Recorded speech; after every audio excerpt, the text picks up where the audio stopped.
तय था कि ये शादी की सबसे खूबसूरत रात होगी। हनीमून के लिए चुना गया था उदयपुर का 5 सितारा होटल। लेकिन जब सुबह हुई तो होटल का कमरा नंबर 207 सील कर दिया गया था। ये कहानी है आरती और रोहित की, जिनकी शादी को महज 48 घंटे हुए थे और जिनमें से एक अब इस दुनिया में नहीं था। आरती 27 साल की, एक प्राइवेट बैंक में मैनेजर। रोहित 30 साल का, एक स्टार्टअप का फाउंडर। दोनों की मुलाकात हुई थी एक मैट्रिमोनियल ऐप पर। देखते ही देखते दोनों परिवारों ने शादी की तारीख तय कर दी। आरती की सहेली कहती है वो बहुत खुश थी, लेकिन शादी से एक दिन पहले उसने मुझसे कहा था कहीं यह फैसला जल्दबाजी तो नहीं था। लेकिन तब किसी ने उसकी बात को गंभीरता से नहीं लिया। तारीख 14 फरवरी 2026। जगह उदयपुर का एक लग्जरी रिजॉर्ट। रात के 11:15 बजे रोहित और आरती अपने कमरे में गए। रिजॉर्ट के स्टाफ के मुताबिक दोनों नॉर्मल लग रहे थे, लेकिन सुबह 7 बजे रोहित ने रिसेप्शन पर फोन किया।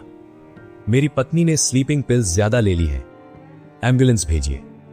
जब तक एम्बुलेंस पहुंची आरती की मौत हो चुकी थी। डॉक्टर ने बताया ओवरडोज से नहीं, गला घोटने से मौत हुई है। रोहित के हाथों पर खरोंचें थीं और कमरे से आरती का सुसाइड नोट मिला। सुसाइड नोट में लिखा था, मैं खुद को मार रही हूं, किसी को परेशान न करें। लेकिन फॉरेंसिक टीम को एक बात अजीब लगी।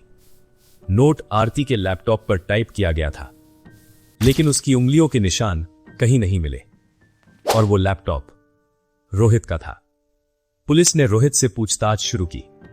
पहले तो वो टूटा हुआ दिखा, रोता रहा, लेकिन जब उसके फोन की कॉल डिटेल निकली तो पता चला कि शादी से पहले उसकी बात किसी दूसरी लड़की से होती थी और उस लड़की ने पुलिस को बताया, रोहित ने मुझसे कहा था कि शादी के बाद वो आरती से छुटकारा पा लेगा। कोर्ट में रोहित ने कहा आरती डिप्रेशन में थी, उसने खुदकुशी की, लेकिन फॉरेंसिक रिपोर्ट ने उसकी बात को झूठा साबित कर दिया।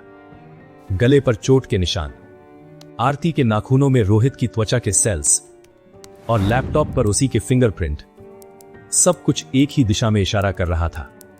अप्रैल 2026 में कोर्ट ने रोहित को उम्र कैद की सजा सुनाई। लेकिन सवाल वही रहता है, क्या यह सिर्फ एक हत्या थी या शादी से पहले ही तय था कि दुल्हन को हनीमून से वापस नहीं आना है? आरती के पिता ने सुनवाई के बाद सिर्फ इतना कहा, हमने बेटी को मैट्रिमोनियल ऐप पर ढूंढा था, हम नहीं जानते थे कि हम उसे मौत के हवाले कर रहे हैं। क्या आप अपनी पसंद को पहचानते हैं?